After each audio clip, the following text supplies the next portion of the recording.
da Associação Brasileira de Cirurgia Pediátrica, nós damos as boas-vindas a todas e todos vocês, participantes do programa de educação continuada da CIP. Essa semana, com o tema Ética e Bioética, tendo na nossa agenda as atribuições e responsabilidades éticas e legais do médico residente. Nós temos como convidado o Dr. Pedro Luiz Toledo de Arruda Lourenção. Ele é membro da diretoria da CIP e também livre docente em cirurgia pediátrica, professor associado à Faculdade de Medicina de Botucatu da Unesp, foi coordenador da Coreme, teve uma apresentação e uma parceria com o Conselho Regional de Medicina mediante um projeto com esse mesmo tema e vai trazer uma discussão inicial para que nós possamos avançar em alguns questionamentos. E como moderador dessa reunião, nós temos mais uma vez o privilégio de contar com a experiência do Dr. Sauro, que além de história na cirurgia pediátrica, ele tem dentro da sua contribuição os valores éticos e bioéticos que engrandecem a nossa sociedade e a nossa profissão. Eu queria mais uma vez agradecer a participação, dizer que o objetivo dessa reunião é termos, mediante um tema, como um argumento para que nós possamos compartilhar e trocar experiência. Então, eu convido a todas e todos os presentes a uma participação ativa, questionamentos, dúvidas, contribuições de alguma experiência semelhante. Eu passo a palavra ao Dr. Pedro e, mais uma vez, agradecer em nome da CIP. Boa noite a todos e todas. Queria agradecer primeiramente ao Fábio, um grande colega, amigo e nosso presidente da CIP, né? Pelo convite para estar aqui nessa sessão. Dar boa noite também para o Dr. Sauro, um prazer a gente poder dividir essa mesa redonda, né? E, na verdade, esse é um tema que eu procurei trazer alguns aspectos para debate. Então, acho que a sessão vai ficar muito mais rica com a participação de todo mundo. E eu vou trazer, vou apresentar algum embasamento do que eu procurei, estudei um pouco sobre o tema, que é muito interessante e que está absolutamente presente no dia a dia nosso, seja no dia a dia de preceptor, né, seja no dia a dia do residente. Então, deixa eu ver só se a apresentação vai rodar aqui. Foi. Beleza. Passou, Fábio? Tá tudo certinho? Tudo Mudou o certinho. slide? Beleza. Então, eu tive uma certa experiência na coordenação da residência médica aqui da Faculdade de Medicina de Botucatu, né? Nos nossos programas, a gente tem aproximadamente 500 médicos residentes. Então, a gente teve que estudar bastante, tivemos muitas questões de regramento, né? Então, isso é uma parte legal de poder compartilhar, né?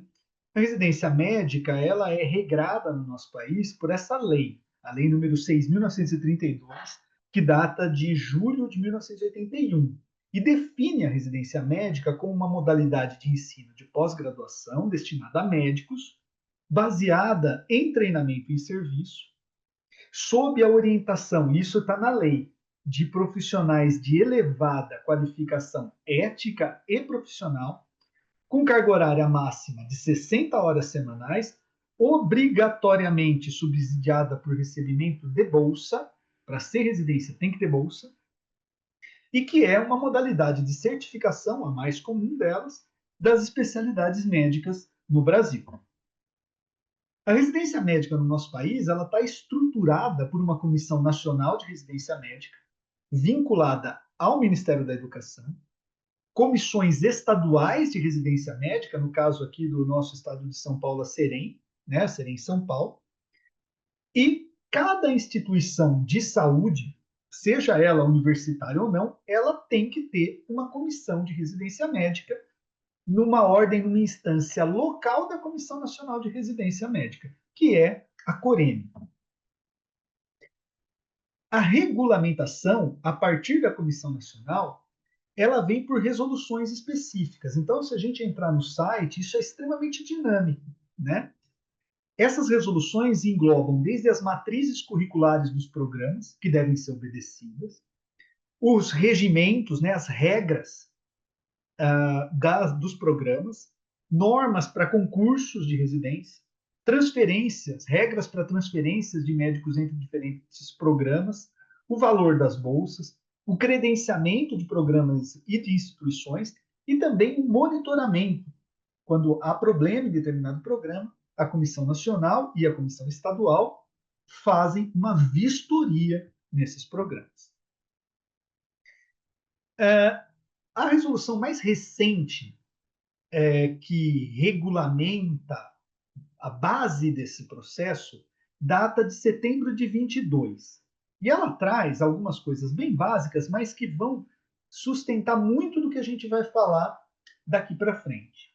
Então, médico residente é um médico com registro da sua profissão no Conselho Regional ou Federal de Medicina, que após ser selecionado por um processo seletivo em uma instituição credenciada pela Comissão Nacional de Residência Médica, será admitido em um programa de residência na especialidade escolhida, no nosso caso, a cirurgia pediátrica, a fim de adquirir competências que irão conferir o título de especialista, os quais constituirão comprovante hábil para fins legais junto ao Sistema Federal de Ensino e ao Conselho Federal de Medicina.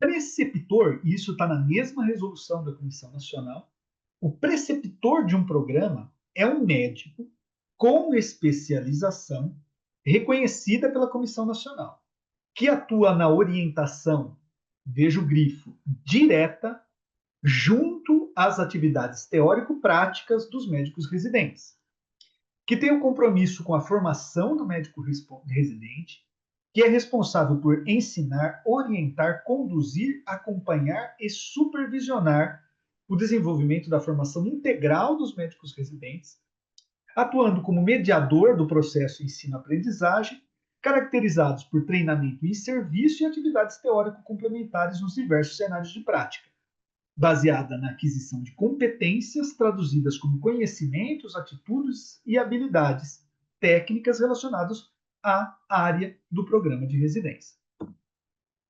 Supervisor de programa de residência é outra função. É aquele preceptor, também com especialização, mas que será responsável por supervisionar as atividades práticas e teóricas relacionadas aos residentes e aos preceptores. Nada mais é do que o, entre aspas, chefe do programa. Tá? E ele responde diretamente à Coreme e às demais instâncias reguladas pela Comissão Nacional. Falando um pouco das responsabilidades éticas. Todo residente é um médico já graduado e inscrito no Conselho Regional. Portanto, ele é responsável pelos atos que pratica, embora atue sob supervisão. Então, o Código de Ética Médica faz parte, é um instrumento que vai orientar como a nossa profissão de médico vai ser desenvolvida, vai ser aplicada e deve ser aplicada pelo médico residente, visto que ele é um médico já graduado e inscrito com seu registro profissional. O capítulo 3 desse Código de Ética Médica, o mais recente, data de 2018, diz no seu capítulo 3 sobre a responsabilidade profissional, que o médico residente deve obedecer relacionado à sua responsabilidade ética. É vedado ao médico, no seu artigo 1º, causar dano ao paciente por ação ou omissão caracterizada por imperícia, imprudência ou negligência. No parágrafo único, ainda apresenta que a responsabilidade médica é sempre pessoal, então ela não deve ser transferida e não pode ser presumida. Em vez de a vítima precisar provar a culpa do agente causador do dano, no caso de presumida, né, seria o agente que teria que comprovar que não agiu com culpa. Então, a nossa responsabilidade médica, ela não pode ser presumida. A vítima tem que provar que a culpa é do agente causador do dano. E aí, basicamente, a gente vê que a grande parcela, né, do que pode ser considerado como uma má prática está relacionada à imperícia, essa embasada na falta do conhecimento técnico, teórico ou prático necessário para o exercício de determinada atividade médica. Seria fazer mal o que deveria ser bem feito.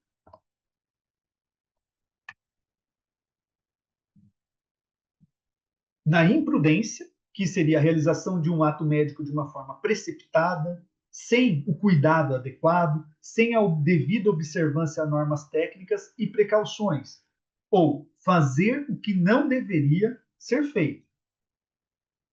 E negligência, caracterizada por omissão, descuido ou falta de atenção do médico em relação aos cuidados com o paciente, que seria não fazer o que deveria ser feito. Então, essas três atitudes respondem por coisas que são vedadas na boa prática médica, na prática ética do médico. Aqui já cabe uma discussão, né?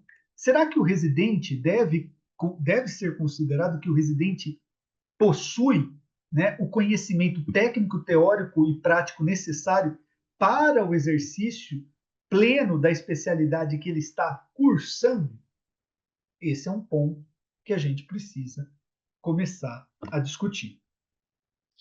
O Código de Ética Médica, ele é, na prática, né, regulado muitas vezes por pareceres do Conselho Federal de Medicina e dos conselhos regionais. E aí eu fiz uma busca de situações que envolveram consultas por práticas profissionais de médicos residentes. O principal parecer, né, o mais tradicional, é esse parecer do Conselho Federal de 1991, né? Lembrando que a residência começa lá na década de 80, em 91 sai esse parecer. O médico residente, apesar de toda a supervisão e orientação, conforme já enfocado, subentende-se que ele tenha os necessários conhecimentos para tratar da vida humana. Com efeito, o residente, ao prestar atendimento ao paciente, assume a responsabilidade direta pelos atos decorrentes, não podendo, em hipótese alguma, atribuir o insucesso a terceiros. Portanto, por esse parecer da década de 90, começo da década de 90, o médico residente é um profissional em formação, mas que responde por seus atos médicos. Esse mesmo processo de consulta, né, esse mesmo parecer, diz ainda que, no que tange à responsabilidade ética do preceptor por atos médicos realizados por médicos residentes sob a sua supervisão, entendemos que tal responsabilidade é consequente ao caráter peculiar da tarefa de preceptoria, redundando no que o professor Genival Veloso de França, em seu livro Direito Médico, define por responsabilidade derivada ou responsabilidade compartida. Nela, cada membro de uma equipe médica carrega consigo a corresponsabilidade por atos médicos executados no âmbito da instituição prestadora da assistência médica. Ou seja, o médico preceptor é corresponsável pelos atos e também responde. Concluindo esse parecer, né, ele conclui que entendemos que tanto o médico residente quanto o preceptor estão passíveis de responderem ética e juridicamente por atos médicos realizados, bastando para tanto que cada instância judicante defina a responsabilidade a ser atribuída a cada membro da equipe médica pelo ato médico realizado. Temos outros pareceres, esse bem mais recente, do Conselho Regional de Medicina de Rondônia, que apresenta, também sob consulta, o seguinte parecer. Quanto à necessidade da presença do staff ou do preceptor durante a conduta do médico residente, o Conselho Federal de Medicina, ao analisar um caso específico referente à prática de anestesiologia, indicou que o médico preceptor deveria, obrigatoriamente, estar presente na realização de procedimento pelo médico residente. sob a pena de responder por eventual erro deste, em razão da culpa invigilante. Salienta-se que, estando ausente o preceptor e ocorrendo o erro médico do residente, responderá o preceptor pelos danos causados na medida de sua culpa invigilando, tendo em vista que o objetivo dos programas de residência médica é dar aperfeiçoamento médico sob treinamento dirigido, não sendo admissível que cirurgias sejam realizadas sem a presença do preceptor na sala cirúrgica em tempo integral. Não obstante, os médicos orientadores preceptores possuem o dever, sob pena de responsabilidade, de acompanhar de perto as atividades inerentes à especialidade e desenvolvidas pelo médico residente durante o aprendizado. Diante do exposto, esse mesmo parecer apresenta como conclusão que o médico preceptor é solidariamente responsável por atos realizados por médicos residentes sob sua supervisão, podendo responder inclusive por erro decorrente da imperícia daquele, em razão de sua ausência quando do momento de tomada da decisão.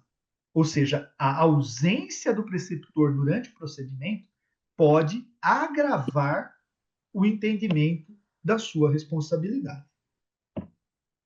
Conselho Regional de Minas Gerais, no parecer de 2010, também sob consulta. A consulta traz a seguinte pergunta: qual é o limite para a atuação dos médicos residentes nos procedimentos cirúrgicos eletivos e de urgência? Esse parecer traz que o residente atua com a orientação direta de seu preceptor, portanto, sua responsabilidade é partilhada em quaisquer das suas atuações. Ele não pode trabalhar sozinho. A segunda pergunta é: como deve ser a participação do preceptor nesses casos? O preceptor deve estar sempre presente no treinamento prático e técnico do residente e é corresponsável pelo ato realizado pelo residente. Terceira pergunta: pode o médico residente conduzir o caso cirúrgico sozinho, sem a presença do preceptor no campo operatório, mesmo estando no ambiente cirúrgico? Ambiente cirúrgico, eu entendo centro cirúrgico, não sala cirúrgica, né? Não, a presença do preceptor no ambiente cirúrgico garante ao residente a possibilidade de orientação imediata. Então, aqui é meio dúbia a resposta, né? A presença do preceptor permite ao residente uma prática assistida e, no nosso entender, legal. Então, seria estando no mesmo ambiente. Isso é melhor explicado por esse parecer do CREMERGE de 2022, super recente, que traz duas perguntas. A primeira sobre a realização de cirurgia por médico residente, com o supervisor dentro da sala não paramentado. A segunda é se o médico residente, que já tem um pré-requisito em cirurgia geral, está ou não capacitado para realizar uma cirurgia na especialidade do programa de residência médica que cursa atualmente. E, por fim, questiona se o preceptor do programa deve obrigatoriamente participar do campo operatório. Então, esse é muito mais detalhado, uma pergunta muito mais objetiva. E esse parecer responde que, apesar da preocupação com aspectos legais de uma possível responsabilização por insucesso do médico residente, fica claro pelas normas que regem a residência médica que esse está em treinamento prático, tendo autonomia por já ser médico para atuar junto de pacientes. O treinamento prático deve ser supervisionado permanentemente por preceptores qualificados de forma presencial, sendo esses também corresponsáveis legalmente por qualquer insucesso que possa advir de diagnósticos e tratamentos realizados pelos médicos residentes sob sua supervisão. Não há qualquer menção de obrigatoriedade legal pela Comissão Nacional para o preceptor realizar o ato médico em conjunto paramentado com o médico residente em treinamento, ou mesmo em seu lugar, porque senão esse médico não vai conseguir aprender adequadamente. Mas fica claro que o preceptor deve estar presente no ambiente, na sala, acompanhando, supervisionando este procedimento. Quando o médico residente realizar um ato cirúrgico, quanto ao médico residente realizar um ato cirúrgico, já tendo cumprido o programa exigido como pré-requisito para cursar um programa posterior, esse é considerado como apto, desde que sob supervisão permanente. E deverá realizar os procedimentos, sejam clínicos ou cirúrgicos, tomando suas próprias decisões, obviamente, sempre orientado e amparado por preceptor qualificado no programa em curso. Esse outro parecer do CRM de Minas Gerais, também de 2022, pergunta sobre a obrigatoriedade de carimbo e assinatura do médico supervisor nos registros de atendimento ou descrição cirúrgica de atendimentos realizados por residente. E aí, esse parecer entende que, apesar de estar em treinamento em determinada especialidade, o residente já está apto a exercer a medicina, responsabilizando-se pelos atos praticados.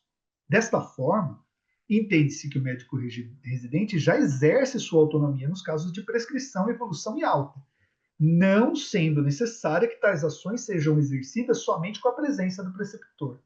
Então, para atendimento clínico, para enfermaria, né, não há necessária a presença em todos esses atendimentos. Logo, não há que falar da obrigatoriedade do carimbo em tais documentos. Mas vale ressaltar que a exigência de carimbo médico não possui previsão legal, devendo sempre o médico identificar-se de maneira clara. Então, estes pareceres ajuda, né, a entendermos um pouco sobre a responsabilidade ética, de como os conselhos têm lidado com as questões relacionadas à responsabilidade ética de atos praticados, né, por residentes e supervisionados por preceptores. Acho que isso nos dá uma ideia do momento que a gente vive a partir da interpretação das regras da Comissão Nacional de Residência Médica e também do Código de Ética Médica.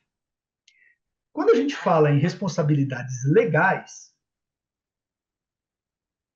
relacionadas, num primeiro momento, ao direito civil, e essa é uma área muito mais difícil de falar, né? Porque não é a prática, né? A formação profissional nossa, mas a gente entendendo que a responsabilidade civil tem a ver, né, com o dever de reparar os danos provocados em uma situação onde determinada pessoa sofra prejuízos jurídicos como consequência de atos ilícitos praticados por outrem, né? E o Código, né, de Direito Civil apresenta, no seu artigo 951, sobre a indenização devida por aquele que, no exercício de atividade profissional, olha lá novamente, por negligência, imprudência e imperícia, os mesmos 3 apontamentos do Código de Ética Médica, causar a morte de um paciente, agravar-lhe o mal, causar-lhe lesão ou inabilitá-lo para o trabalho, né? Então, isso entra como uma, uma um artigo que pode penalizar na vigência de negligência, imprudência e imperícia. A lei que regula a atividade da residência médica, de 1981, nada dispõe sobre a responsabilidade civil dos atos praticados no período da residência. Então, com base no direito civil, tanto o médico residente quanto o preceptor estão passíveis de responderem ética e juridicamente, como nós vimos, né? Por atos médicos realizados, bastando para tanto que cada instância judicante defina a responsabilidade a ser atribuída a cada membro da equipe pelo ato médico realizado. Isso está em um documento do CREMESP, né, do Centro de Bioética do CREMESP, datado de 2006. Para o direito civil, relacionado ao médico residente, ainda que este conte com a supervisão e orientação necessárias, subentende-se que ele tenha, da mesma maneira que para os conselhos regionais e federal de medicina, subentende-se que ele tenha os necessários conhecimentos para tratar da vida humana.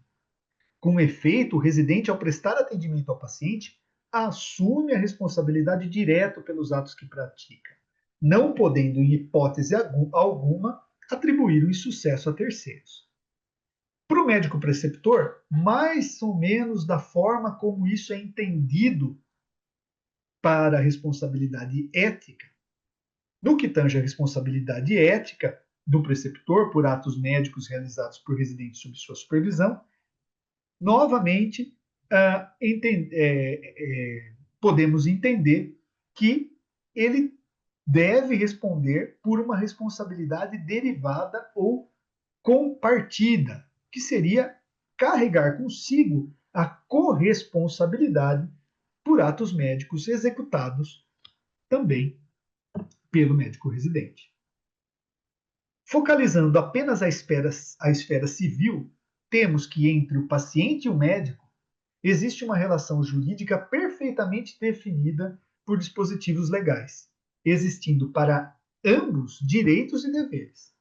Assim, em toda prática médico-paciente, não há como isentar pelo direito civil a responsabilidade de residentes, de internos, de docentes, da responsabilidade jurídica por eventuais danos, uma vez caracterizada a prática de ato ilícito, entendendo-se novamente como ato ilícito imperícia, negligência e imprudência.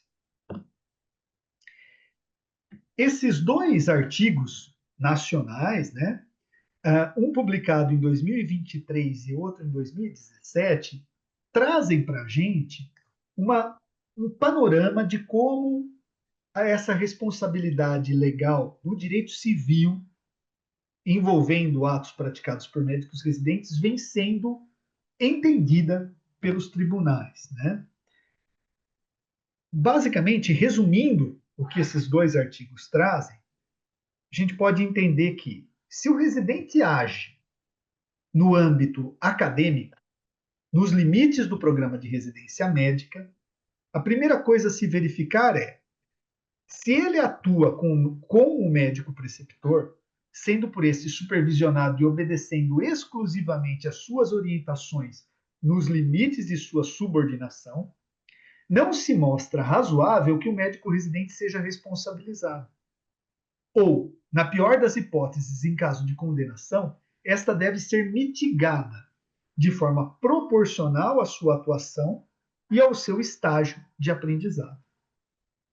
Então, esse vem sendo uma tendência do entendimento jurídico nesses casos.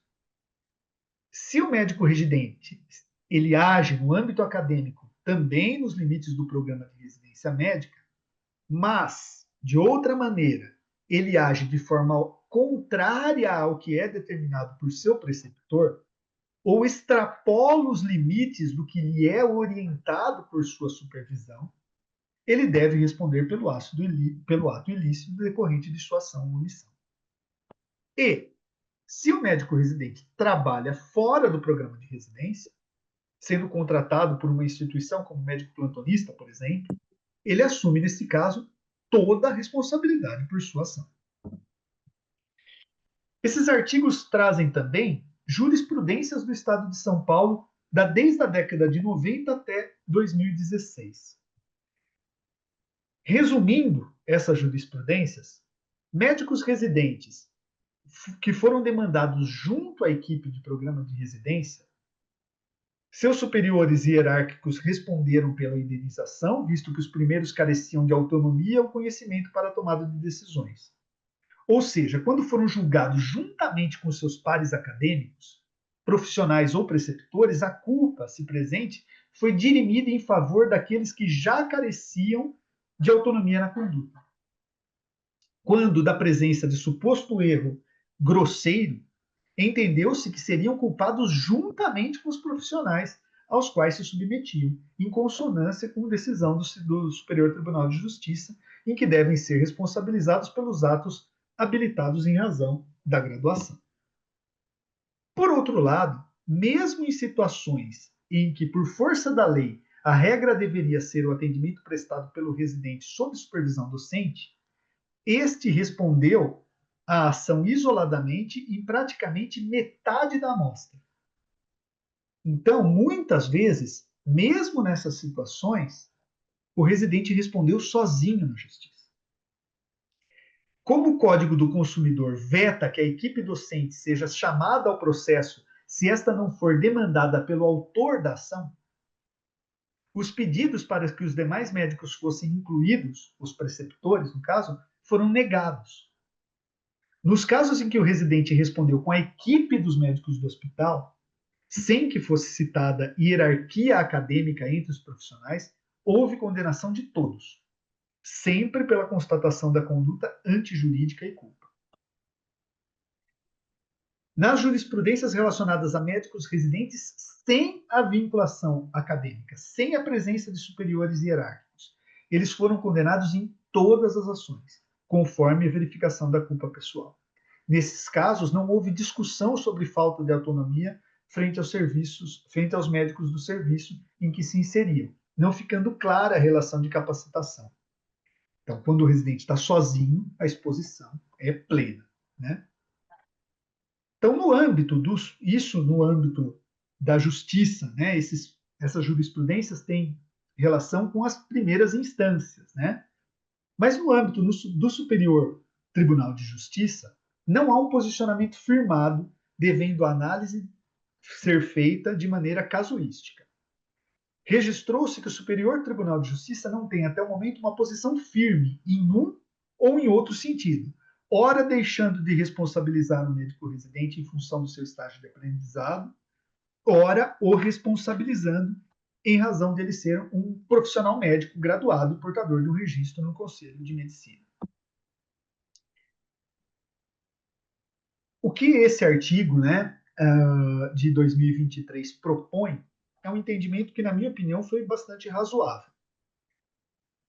Propor um tratamento diferenciado ao médico residente, responsabilizando-o civilmente apenas nos casos de erro grosseiro, bem como nas situações em que haja contrariedade ao que lhe é determinado pela preceptoria, ou extrapolando os limites do comando, ou ainda quando atuando fora do programa de residência médica, agindo por sua própria conta e risco, e assumindo assim a responsabilidade por ato ilícito que porventura ocorra em decorrência da sua ação ou de sua omissão.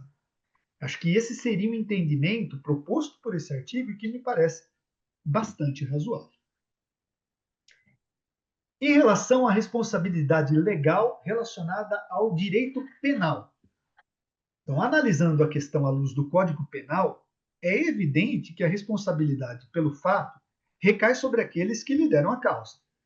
Dessa forma, na prática do ato que ocasionou lesão a bem jurídico, o residente, via de regra, será responsável por suas ações ou omissões, bem como o preceptor, posto o seu dever de zelar pelos pacientes a seus cuidados e vigiar as condutas dos residentes. Mas aqui tem uma diferença do entendimento do direito civil. Por outro lado, caso o residente atue seguindo orientações do preceptor e no estrito cumprimento destas ocorram danos ao paciente, poderá ser excluída a responsabilidade do residente, caso se verifique, no caso concreto, que lhe era impossível prever o resultado, confiando nos conhecimentos do seu preceptor. O preceptor, então, responde tanto pelas orientações como por sua omissão em fiscalizar os atos de seus residentes, podendo mesmo responder exclusivamente por eventos lesivos que venham a ocorrer. Ou seja, no direito penal, por conta dessa característica determinada por o que se chama de princípio de confiança, né, que é entendida como uma ramificação da responsabilidade por atos em equipe, esse entendimento pode ocorrer. Pelo princípio de confiança, e um atendimento em equipe tem-se como premissa que todos ali presentes são aptos a desenvolver seus ofícios da melhor maneira possível. Por exemplo, se um anestesista agir em desconformidade à melhor ciência médica, e isso não for perceptível ao cirurgião, este não poderá ser responsabilizado por eventual dano decorrente do erro. Afinal, ele tinha o direito de crer que o seu colega não agiria mal. Ou seja, o residente tem o direito de crer que o seu preceptor, que é quem está ali ensinando, está apto para fazer da melhor forma. E por isso ele executa. É necessário que o estudo desse tipo de relações leve sempre em conta questões como subalternidade, grau de conhecimento, previsibilidade de erro, entre outros. Ou seja, no direito penal, por conta dessa interpretação, o preceptor está ainda mais exposto, né, a responder e o residente está um pouco mais protegido, digamos assim. Na relação médico-residente versus preceptor, obviamente não há uma igualdade entre os envolvidos. Aliás, como já ressaltado no início, trata-se de uma atividade de ensino. A despeito de todos serem médicos formados, um deles deve ter elevada qualificação ética e profissional, enquanto o outro meramente passou no exame seletivo. Pelo artigo 20 do Código Penal Brasileiro, parágrafo 1º, é isento de pena quem, por erro plenamente justificado pelas circunstâncias, supõe situação de fato que, se existisse, tornaria a ação legítima. Não há isenção de pena quando o erro deriva de culpa e o fato é punível como crime culposo. Pelo artigo 2º, responde pelo crime o terceiro que determina o erro. E no seu artigo 22, diz ainda que se o fato é cometido sob coação irresistível ou em estrita obediência à ordem, e aí a relação residente-preceptor pode trazer uma interpretação de ordem, né, de hierarquia, não manifestamente ilegal, de superior hierárquico, só é punível o autor da coação ou da ordem. E isso pode justificar com que um preceptor, em vista do direito penal, responda isoladamente por uma determinada ação indevida. A depender do grau de influência do preceptor no procedimento tomado, deverá apenas este ser responsabilizado criminalmente pelas consequências do erro médico, sob a vista do direito penal. Esse é um estudo que nós fizemos aqui, é um programa do CREMESP para bolsas e estudos relacionados a aspectos éticos. Na ocasião, uma ex-residente, né, hoje cirurgiã pediatra, Débora Josala, desenvolveu esse estudo aqui na Faculdade de Medicina. E nesse estudo ela entrevistou com um questionário 216 médicos residentes, com uma média de idade ali próxima de 28 a 30 anos. 62% eram de áreas cirúrgicas, distribuídos, né, entre os diferentes anos de maneira bem parecida, entre os anos iniciais, né, da residência. E nesse estudo, uma das perguntas dizia a seguinte, era a seguinte: alguma vez você já sentiu que teria preferido não ter realizado a conduta orientada pelo seu preceptor por não achar que era muito certo ou que não era a melhor opção para o paciente? E aí a gente vê que algumas vezes a grande maior parte dos médicos residentes já perceberam isso, já sentiram isso. Em relação a isso, né, no caso de ter acontecido esse tipo de situação, você chegou a manifestar sua opinião ao seu preceptor? E aí a gente vê que, olha, quase 20% não falam. Mas a maior parte dos residentes chegam a falar. Me manifestei, mas acabei fazendo o que foi proposto, mesmo contra a minha vontade. Isso diz muito daquilo que a gente entende como relação hierárquica, né? Lógico que pode ser que o residente tenha entendido. O meu preceptor sabe muito mais do que eu, vou confiar nele.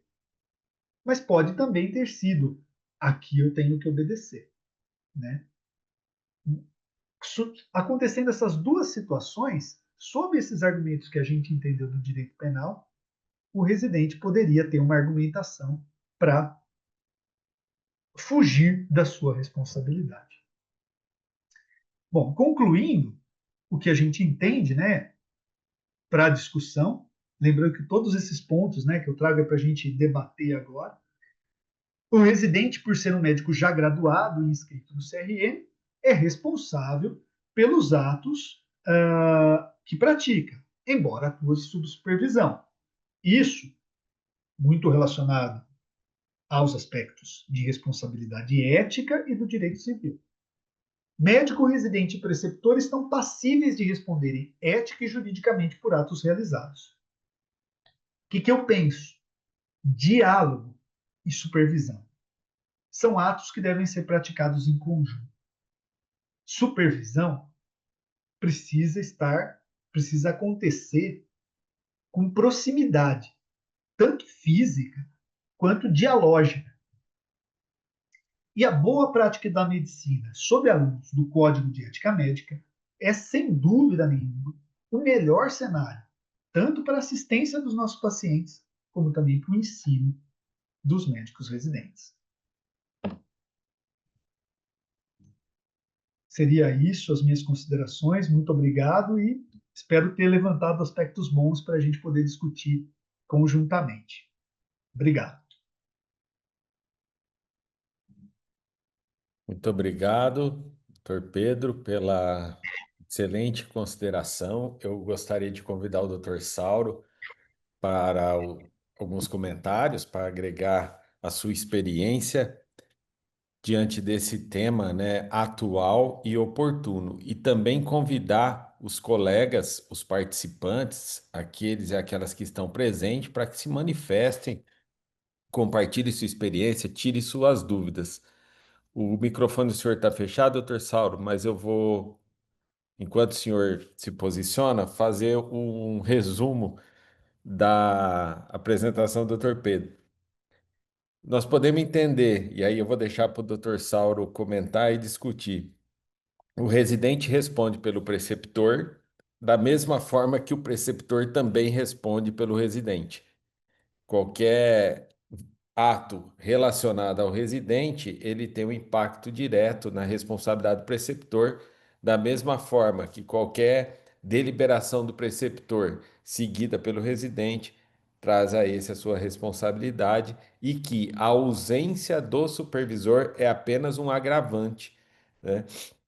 Mas não uma isenção de responsabilidade. E, finalmente, um comentário final, que em algum momento eu penso que isso precisa ser um debate também, talvez em ocasião oportuna, é que a questão das 60 horas, em termos de carga horária do programa de residência, ela surge com a residência em 1981, mas ela é uma discussão da agenda do dia de hoje só, porque todos nós aqui, né, não temos um testemunho de que isso era uma preocupação à época. Doutor Sauro, a palavra é do senhor. Microfone, doutor Sauro, por favor.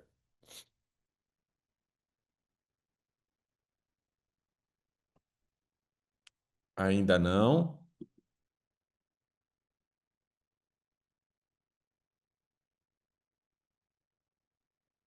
Agora Agora estou sim, sendo doutor ouvido? Sauro. Perfeito. Bom, antes de mais nada, queria agradecer demais o privilégio de estar com todos vocês para mais uma discussão ética. E queria parabenizar o professor Dr. Pedro Lourenção pela excelência da apresentação, uma apresentação muito completa e muito didática. E como eu adoro falar, como bom italiano, eu procurei fazer um texto rápido para tentar dar um sentido para a nossa discussão. E seguindo o que alguns já conhecem da disciplina criada pela teoria tridimensional do direito do professor Miguel Reale Sênior, que é a divisão dos eventos em fatos, em normas e valores. Então, fatos. A residência médica é uma instituição fundamental, apesar de não ser obrigatória, para a formação do médico, principalmente para especializar-se. Ela foi criada a partir da insuficiência do internato, que é o período obrigatório do quinto e sexto ano do curso médico, para formar o aluno de medicina com eficácia para enfrentar as necessidades profissionais. Pelos mesmos motivos que nos levaram à insuficiência do internato, médico em cumprir suas metas, também a residência médica tem sofrido aumento do seu tempo de cumprimento, tendendo a ser suplementada pelos cursos de especialização e pós-graduação médicos. Então, a residência está vivendo o que a internet já viveu, por isso que ela foi criada. Quarto fato: o uso dos cursos de residência médica para fornecer mão de obra para as instituições, com redução de custos financeiros e alívio do trabalho dos corpos clínicos, tem levado grande preocupação dos ambientes assistenciais e acadêmicos da medicina. Teremos de enfrentar a quantidade de tempo para a boa formação médica ou melhorar a qualidade do que já existe com esse objetivo?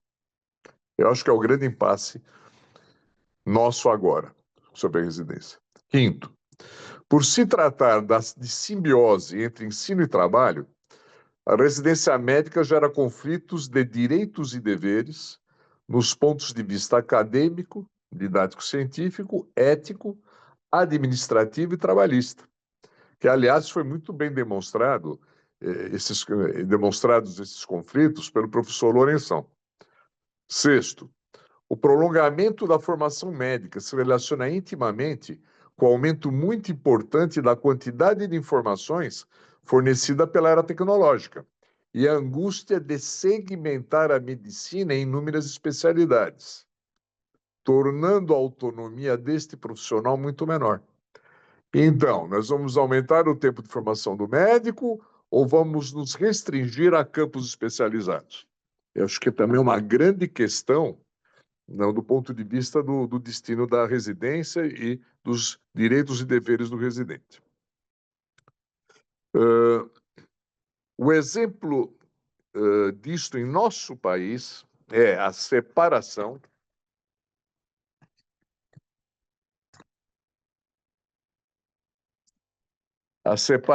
por exemplo, da odontologia do currículo de medicina. É um exemplo real. E às vezes suscita até problemas de responsabilidade profissional nos nossos conselhos de medicina, né? Então, a separação da odontologia do currículo de medicina, diferentemente que era, por exemplo, em Portugal, que é o nosso país de origem cultural, não é? Que o dentista tem que ser médico depois para ser dentista.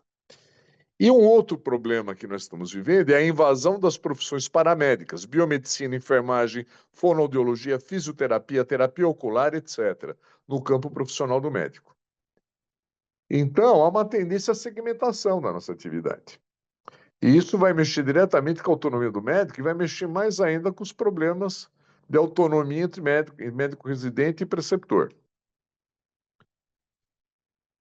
Bom, ditos fatos, isso são fatos, não está se considerando grandes análises. Isso são os fatos que todos nós vivemos no dia a dia.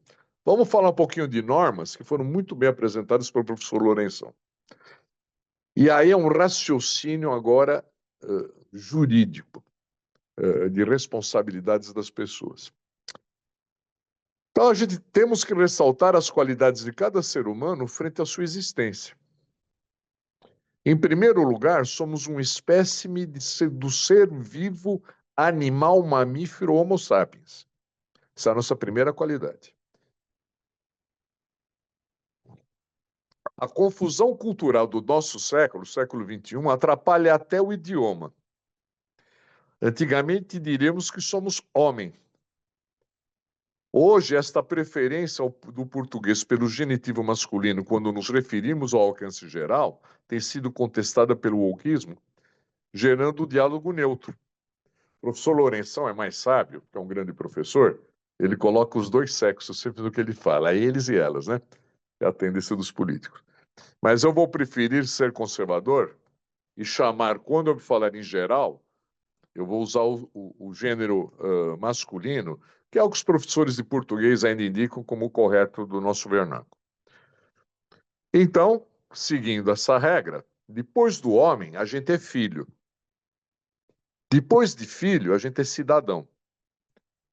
Cidadão inicialmente terrestre, depois americano, depois latino-americano, depois sul-americano, depois brasileiro, no meu caso, paulista e paulistano.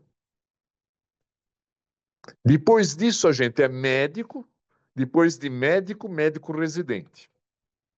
E até, frequentemente, se diz médico residente das 4 grandes áreas, né?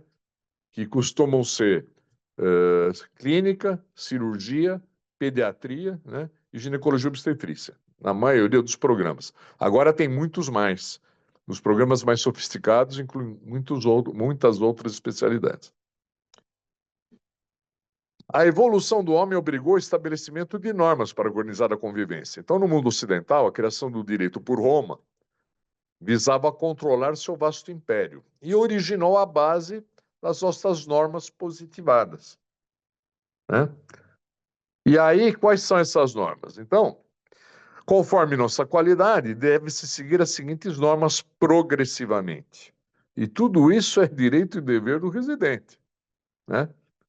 Declaração Universal dos Direitos do Homem, Constituição da República Federativa do Brasil, códigos infraconstitucionais, que é o penal, o civil, a CLT, que é o Código Trabalhista, etc., leis estaduais e municipais, Código de Ética Médica, legislação da residência médica, que é a principal, é a de 81, aliás, de 81, acho que sim, e que foi modificada agora em 22, o regimento de cada coreme e o regimento do próprio corpo clínico do hospital que fornece o programa de residência. Olha como é complicado, gente. Veja o cipoal de leis, tá? E isso no Brasil se tornou muito mais grave após a mudança do regime de exceção, conhecido também como ditadura militar em 85, com a nova república, onde houve um animus legiferandi. Como se passou por um período de exclusões legais, passou-se a fazer leis e mais leis e mais leis. Então, isso torna a coisa muito mais complexa. Lembrando que existe uma hierarquia dessas leis e uma especificidade também. Apesar de os médicos não serem profissionais de direito, é fácil de entender que uma Constituição Federal, ela abarca, em termos de hierarquia, as legislações infraconstitucionais. Então, a Constituição é a primeira a ser respeitada. As infraconstitucionais têm que obedecer os critérios desta superior. Então, nós temos que entender essa hierarquia das leis. Por outro lado, e aí não é mais fácil de entender para quem não é da área do direito, a lei mais específica, a lei que detalha o fato, tá certo? Ela é mais predominante no julgamento de uma questão. Então, por exemplo, na relação de um residente com o seu preceptor, com o corpo clínico e com o paciente, as leis específicas de atuação do residente, elas são muito mais importantes para o julgador, tá? E elas necessariamente têm que obedecer à hierarquia das leis superiores. O problema é que no Brasil nem sempre isso é seguido. Nós temos alguns defeitos de elaboração de leis, culpa dos nossos legisladores, né? E às vezes isso fica obscuro e fica difícil para o juiz julgar situações particularmente médicas, tá? Tanto é verdade que o professor Lourenção disse com muita propriedade que os tribunais superiores se atrapalham muito nas decisões e frequentemente nós temos que fazer palestras para eles conseguirem julgar com mais equilíbrio os casos que chegam nas instâncias superiores. Bom, repetindo o que o professor Lourenção disse, a lei 6.932 de 81 é que estabelece direitos, deveres, remuneração, férias, licenças e carga horária. Então, é uma lei específica, ela não é tão detalhada, mas ela abarca praticamente o todo da atividade do residente, tá? E a Comissão Nacional de Residência Médica, com suas congêneres estaduais, são responsáveis pela regulação e supervisão dos programas. Abaixo das estaduais, cada entidade médica que fornece programa de residência tem que estabelecer a sua comissão de residência médica, que é a COREME. E cada COREME pode estabelecer regimentos do local que fornece o programa, desde que obedeça às suas legislações superiores. Bom, eu vou querer rapidamente só colocar uma coisa de norma, que é do conhecimento do profissional de direito. Se falou muito no direito civil, e o direito civil preocupa porque você vai pagar indenizações, etc. Mas, gente, o direito civil não é o que preocupa em termos de legislações extra-código de ética, extra-conselho regional. Nós temos que ficar preocupados, tá, com os processos penais e os processos ético-administrativos do CRM. Por quê? Porque uma sentença do CRM e uma sentença de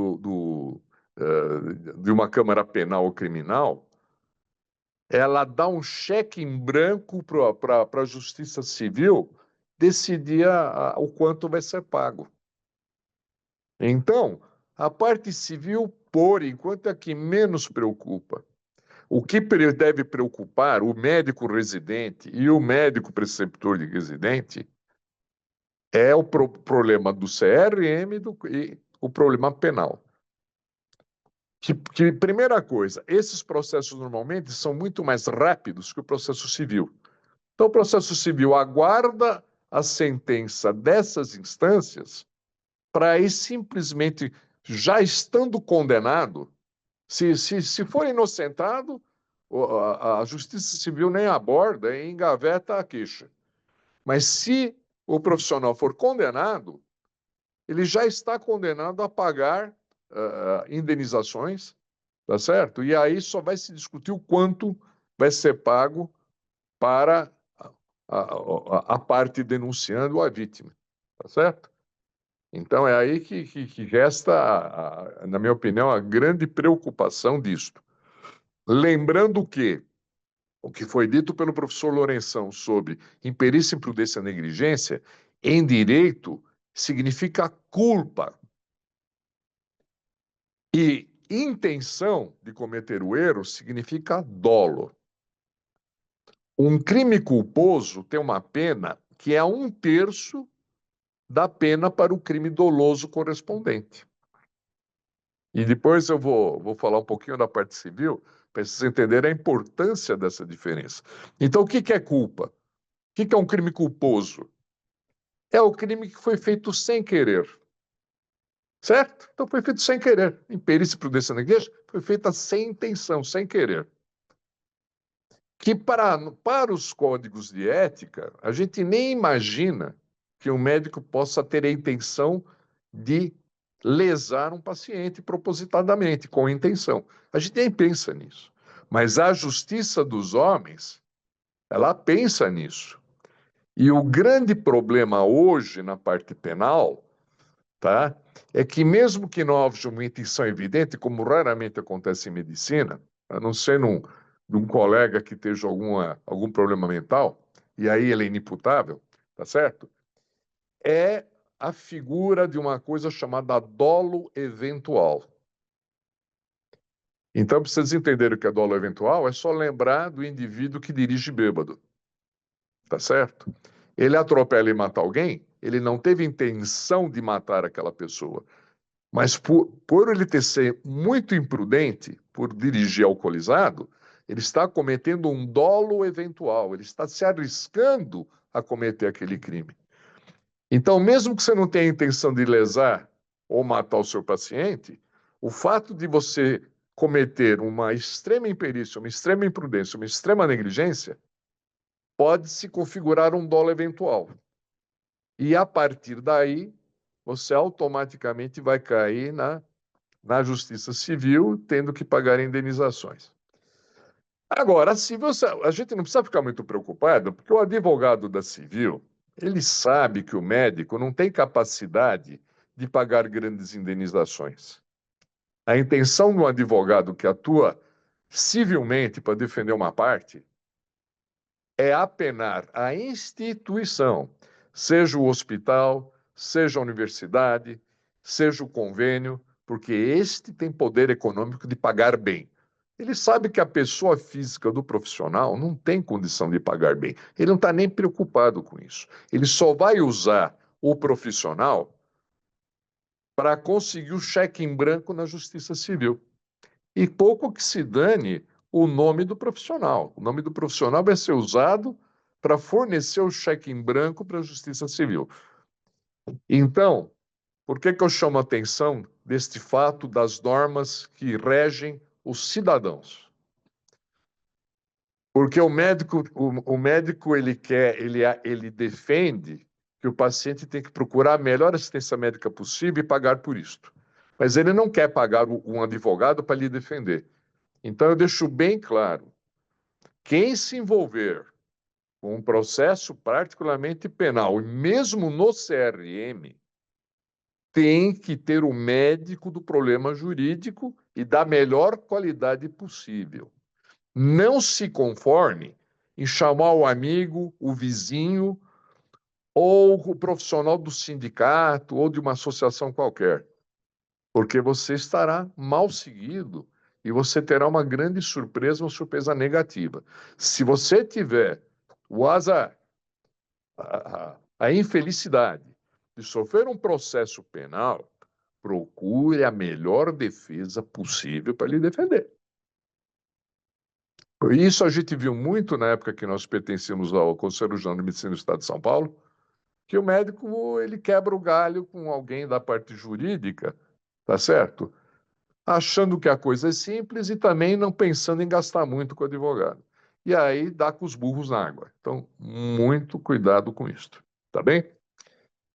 Bom, agora para eu parar de falar muito, porque a gente acha que tem gente querendo responder respostas a perguntas, eu vou fechar com os valores, que é a moral da história, no meu ponto de vista. Então, a primeira coisa, e aí isso é para o residente, a mensagem para o residente, para ele lembrar sobre seus direitos e deveres. Primeira coisa que a gente tem que lembrar, todos nós assinamos o diploma de graduação médico, não é verdade?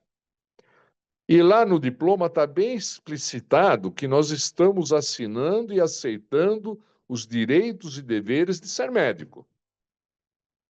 Então, não adianta o residente falar que ele é novinho, que ele está treinando, porque ele aceitou assumir os direitos e deveres do médico e assinou no seu diploma. E isso é muito importante para o advogado. E, aliás, o professor Lourenção, com muita propriedade, chamou atenção nesse fato. Então, agora vamos para a parte dos valores. Eu já fiz essa pergunta para muito médico jovem e ele tem dificuldade de responder. Então, primeira pergunta, o que significa ser médico? Infelizmente, não é rara a seguinte resposta. Então eu pergunto, é ficar rico, ficar famoso, descobrir curas? Então, claro que não. E aí eu lembro do professor Adíbio Jatene. Ser médico é curar doentes sempre que possível, aliviar o sofrimento quando curar não for possível, que é o famoso sedare dolorem opus divinum est, que é uma frase hipocrática. Nunca prejudicar o doente, que é uma frase também hipocrática, que é o primum non nocere, e também de Galeno, e confortar sempre. Este confortar sempre é o que tem faltado muito, principalmente para os jovens que correm muito, e ainda mais o residente que é assoberbado pelas 60 horas contratuais de trabalho. Tá?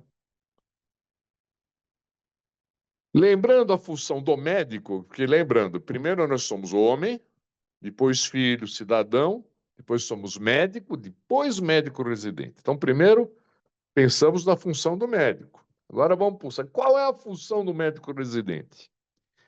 É ganhar mais um diploma para trabalhar? É ser mão de obra barata para instituições mal intencionadas? É ganhar um dinheirinho no início da carreira? É começar uma carreira para a universidade? Porque essa confusão existe. Nós sabemos que existe. Claro que não. Ser médico residente significa honrar a profissão médica mediante tratamento intensivo em serviço, mediante a orientação e supervisão de colegas mais experientes. E foi o que o professor Lourenção lembrou da própria legislação.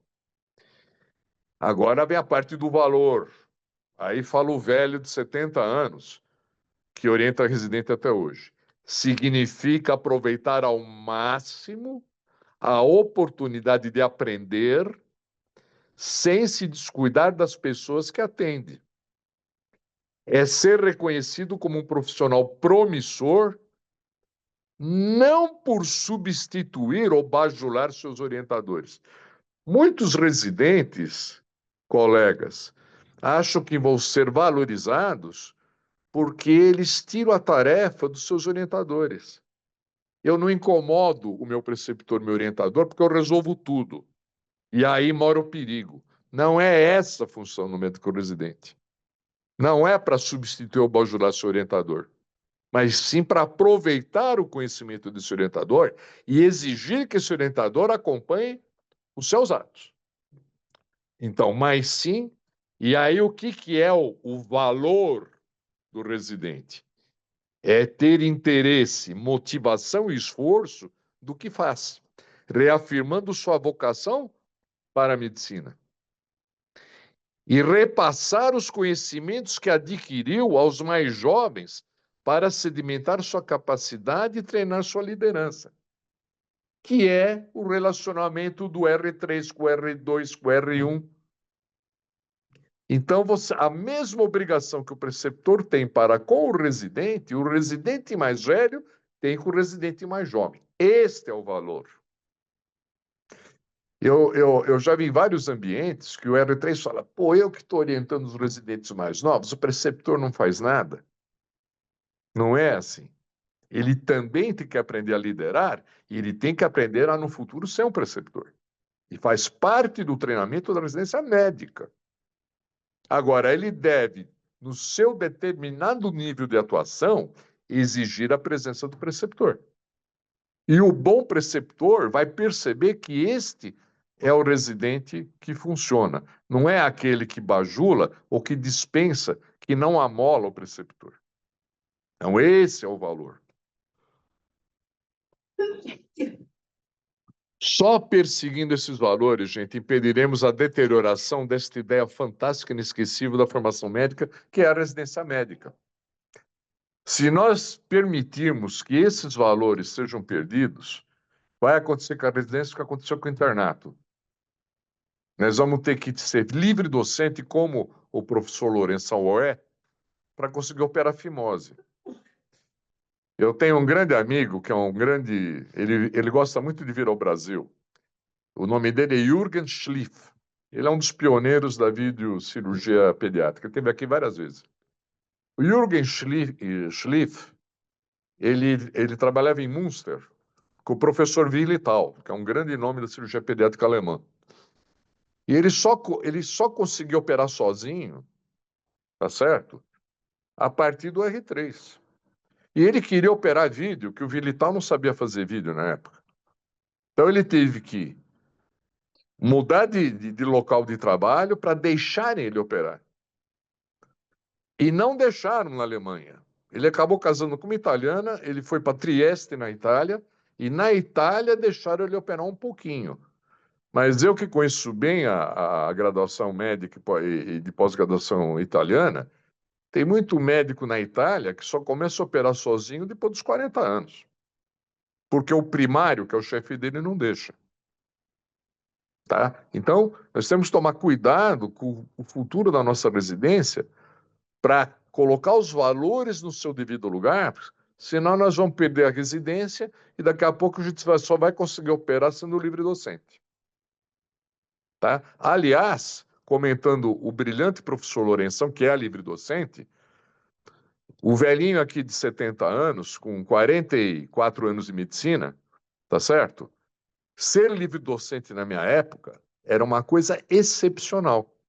Vocês vejam que os jovens agora têm muitos livres docentes porque se sentem compelidos e acham necessária essa titulação, mostrando que esse fenômeno é real. Tá? E aí eu termino, né, essa análise dos valores colocando: só perseguindo esses valores impediremos a deterioração desta ideia fantástica e inesquecível da formação médica, repetindo para realce. Do contrário, só operaremos sozinho uma fimose quando formos livre-docentes em medicina, ou só assumiremos posições de mando após completar um doutorado. Isso já existe na universidade. A minha universidade de origem, que é a Unifesp, só permite que você lecione tendo doutorado. E, eventualmente, mestrado e doutorado. Senão, você não leciona, tá? Eu acho que, se deixarmos que isso aconteça, isso seria muito danoso para o nosso Brasil e para a medicina como um todo. E encerro a minha contribuição nesse aspecto. E agora, acho que devem vir perguntas de quem está assistindo a gente. Obrigado, doutor Sauro. Eu vou compartilhar a definição que está no dicionário Aurélio de responsabilidade, que tem muito na fala do senhor. Responsabilidade é o dever de responder pelo próprio comportamento e pela ação de outras pessoas ou das instituições. Então, é assumir o compromisso que foi testificado e caricaturalmente assinado e comprovado no diploma, assumir a responsabilidade de cumprir os deveres e guardar dos direitos da profissão. A palavra está Me aberta. permita só Pois uma não, coisa por rapidinha favor. que eu me esqueci de falar.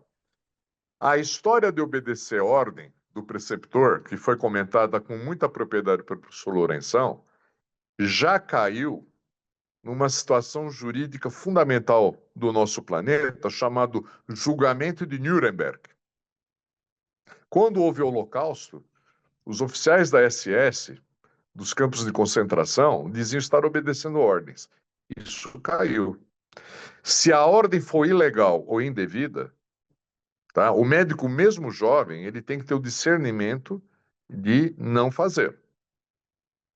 Então, essa história de falar, eu sou novo, eu obedeci o meu chefe, este argumento jurídico caiu em Nuremberg. As pessoas têm que lembrar disto. E segunda coisa, eu já comentei em nossos encontros anteriores, e depois quem quiser perguntar, acho que vale a pena, lembrar que, por enquanto, no Brasil, quanto à parte civil ou civil, nós estamos ainda na responsabilidade civil subjetiva.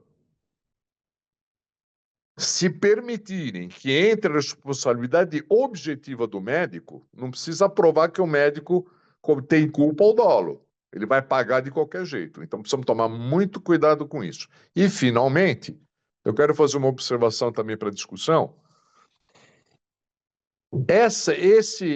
Essa complementação de 2022 da Lei de 81, ela contém uma coisa dúbia que me preocupa demais e interessa particularmente a nossa associação, viu, Fábio?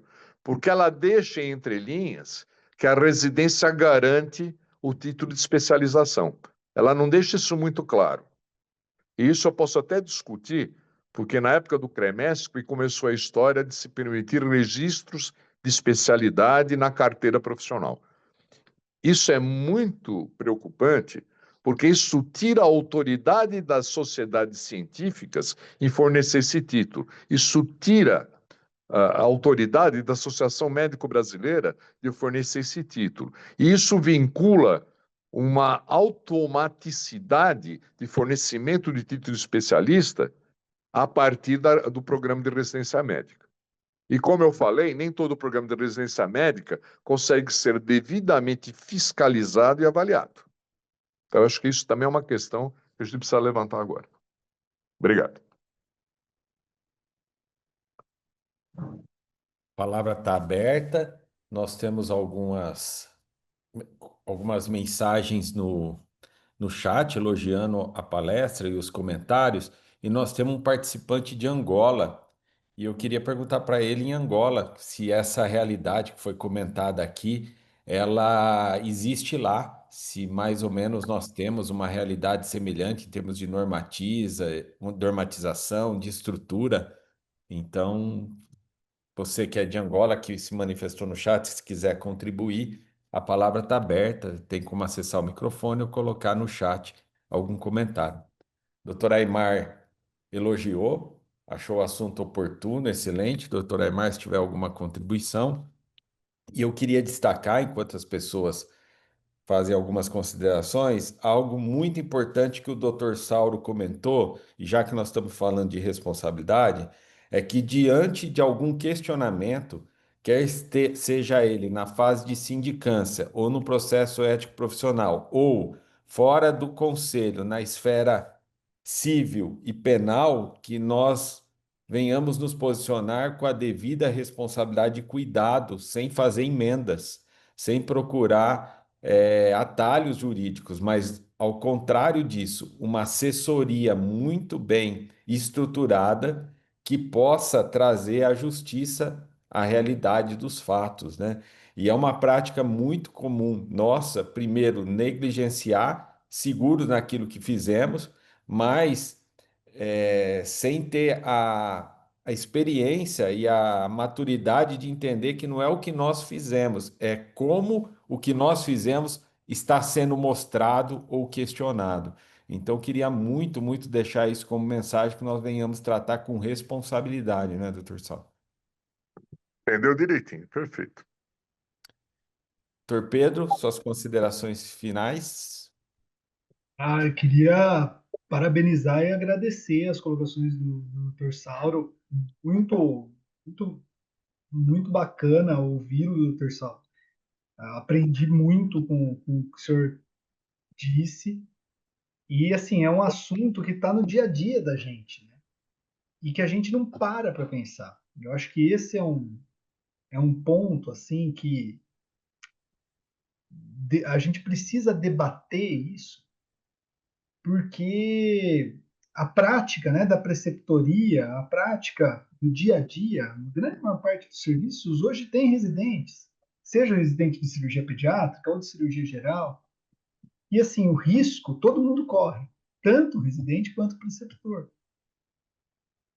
E não é só fazer pelo risco, é fazer e estar atento para isso para poder fazer bem feito, para poder fazer uma prática boa, tanto de assistência quanto de ensino, né? Falar um pouquinho também, Fábio, sobre o que você falou das 60 horas, né? Acho que isso é um ponto que eu enxergo que vai ter que ser rediscutido, né? O mundo mudou. O mundo mudou, né? Da década de 80 para agora, o mundo mudou. E o que me preocupa mais é que, infelizmente, algumas situações a gente sabe que nem as 60 horas são respeitadas, né? 60, às vezes, significam 80, né? E isso, para acabar gerando os erros, para acabar gerando por cansaço, por situações de imperícia, de imprudência, de negligência, pode estar muito associado, né? Eu tenho a impressão que hoje, com o mundo que nós vivemos, com o WhatsApp, a gente não desliga. Então, trabalhar mais do que 60 horas, chegar em casa e ter 30 WhatsApps para responder, vai levando a burnout, vai levando a situações que podem prejudicar a prática do dia a dia e colocar em risco profissional, o médico residente, o médico preceptor e, principalmente, o paciente, né? Então, acho que seriam essas considerações finais. Muito obrigado. Eu vou passar para o doutor Sauro encerrar. Tem vários elogios no chat, mas eu queria, diante disso que o doutor Pedro comentou, antes de passar para o doutor Sauro concluir, é que, diante do mundo que muda, nós teremos sempre, naquilo que envolve a medicina, princípios e fundamentos que são absolutos, e que o doutor Sauro sempre traz com a questão das normas e dos valores, né? E isso na medicina, alguns fundamentos são essenciais e que diante dessa mudança, parte do nosso papel, como o professor Pedro Lourenção também comentou, é guardar daquilo que é inerente à nossa profissão, né? E, acima de tudo, do nosso compromisso assumido. Muito, muito obrigado, professor Pedro, e a palavra final é do Dr. Sal.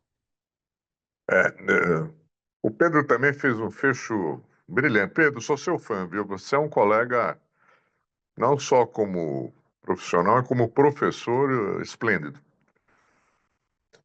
Você falou com muita propriedade o problema das 60 horas. Você vê como uma coisa mudou?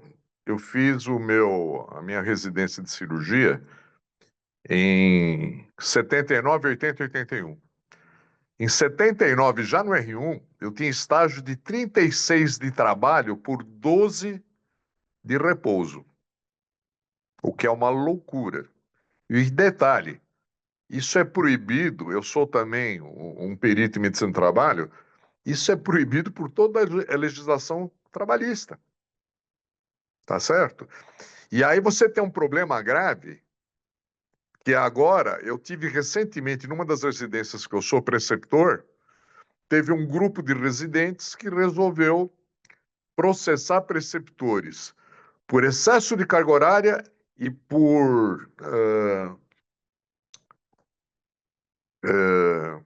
perseguição moral devido às ordens dadas no dia a dia do exercício da residência.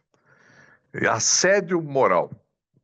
Então, os residentes fizeram um processo contra os preceptores de assédio moral e entraram na Justiça do Trabalho para discutir a carga horária que eles estavam fazendo no hospital. Um hospital tradicional, tá? Hospital público. Então, veja, de um lado, nós temos esse excesso causado por um movimento que eu chamo de wokeismo, que está contaminando a ideologia dos jovens atualmente, tá? Do outro lado, nós temos as residências menos qualificadas que usam esse profissional como uma mão de obra barata, que o cara fica dias lá atendendo e o corpo clínico não está nem aí, porque tem um detalhe. Quem que me diz que um profissional de um hospital normal, que não é um hospital escola, tem obrigação de ensinar um residente? Ele não ganha para isso, ele não é contratado para isso, ele é contratado para exercer a função dele. Ele não é obrigado a dar ensino para um residente nesse tipo de hospital. E aí como é que fica os direitos e deveres do preceptor, do cara que está orientando? Porque o indivíduo que está registrado na Coreme, ele não pode assumir todas as atividades do residente. Por exemplo, no regime de plantão, é o chefe de plantão que assume o residente. Mas se o chefe de plantão não quiser ensinar o residente, ele não tem obrigação contratual.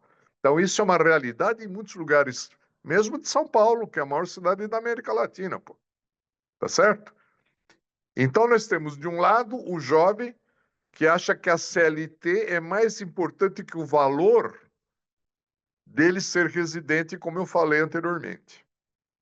E tem um detalhe, a CLT, gente, é um cipoal de leis que vem da Itália fascista do Mussolini, que a gente não consegue reformar por motivo ideológico, que existem quadrilhas na Justiça do Trabalho que não querem abrir mão dos seus ganhos. Nós já reformamos a Constituição, reformamos o Código Civil, o Código Penal está em vias de pela pressão política, mas a CLT ninguém vai mexer tão cedo. E ela é cheia de defeitos. Então, como é que você pode colocar uma legislação falha dessa acima do compromisso moral de um médico que precisa aprender sua profissão? Tá? Então, olha só o tamanho do pepino que nós estamos envolvidos. Tá certo? E, finalmente, lembrar do problema que estão querendo transformar a nossa responsabilidade civil, que é subjetiva, ou seja, nós só vamos pagar se provarem a nossa culpa ao dolo, ou dolo eventual, que é a moda agora, fazer que nem acontece com os pilotos de avião, com as companhias aéreas. Bastou acontecer na sua mão, você paga. Se cair um avião, não interessa que o piloto falhou, a companhia paga. Tá? Só que no nosso caso não é claro a responsabilidade do hospital, do profissional que entrou na cirurgia, do preceptor. Então imaginem, nós temos que nos debruçar realmente nisso, que vai ser um problema muito grave para o futuro, tá certo? E vai prejudicar em muito a nossa atividade médica e a formação médica. Eu acho que eu queria dar o fecho colocando uma interrogação, né?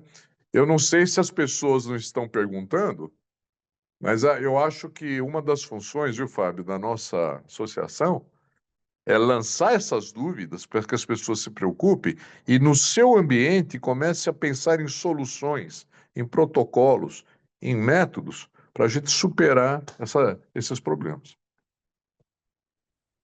Muito obrigado ao Dr. Sauro pela sempre contribuição enriquecedora no tema e, acima de tudo, pelas provocações, pela forma como nós saímos meditando naquilo que foi discutido e pactuado aqui.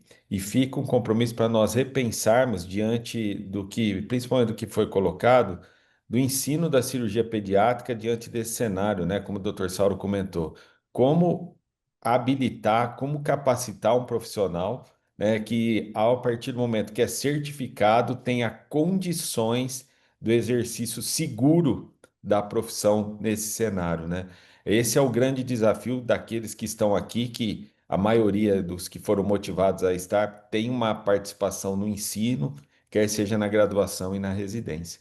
E em nome da Associação Brasileira de Cirurgia Pediátrica, eu agradeço a todos os presentes, em especial hoje o professor Pedro Lourenção e mais uma vez o Dr. Sauro. Reitero o convite para que vocês participem ativamente das atividades de educação continuada da CIP.